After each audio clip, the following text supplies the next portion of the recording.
Dato Katilis ipa sindan pa jud ko sa Gmail, no? So kaning atong mapatibuok kaputuan. So ila-ila na ta. So kani i-request tayo nato.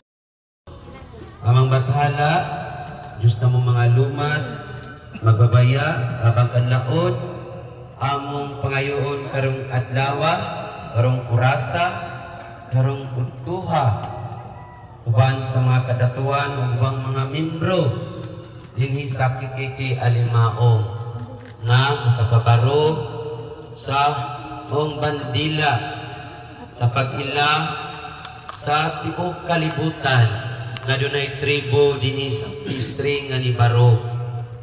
No, hinaot nga imong uyunan ang among pagpabaro sa timaan ining flag sa KKK Alimaong sa panahon nga nakigbisog ang among mga katipunero aron mahimong gawas nun ang tibuok Sugbo. Gidumala ni General Pantaleon Villegas ug mga kaubanan sa katipunan. Ug sa Philippine flag diha nagatugod ug namugna ang Republic Act 8371 nga giuyunan sa Batakang Balaod ang kagawasan sa tribo batok sa mga langyaw. Ilabi na ang pag-ila sa mga kabiling yuta nga unta wala na'y lupigan o daug-daugon nga mga lumadnong katawhan. Sa United Nations diha gitukod ang kasabutan or treaty aron pag-ila sa tibuok kalibutan na ilhon ang mga katungod sa pundok lumadnong katawhan. Ug gani nagahatag sila aksesyon sa atong labaw nga maghuhugom nga nagdumala na si Dato Buntito Linkila.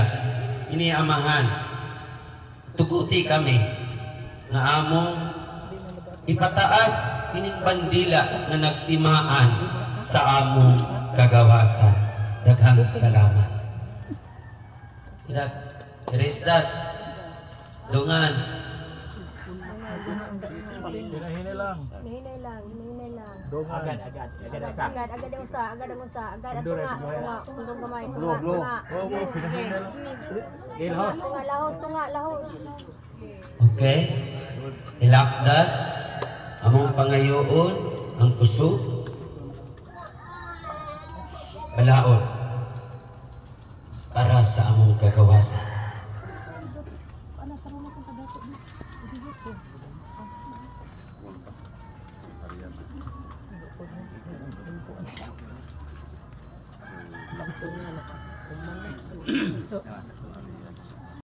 Ato nakaroon nga napabarog ang timailhan sa usa ka tribo nga gidumala og tribal chieftain.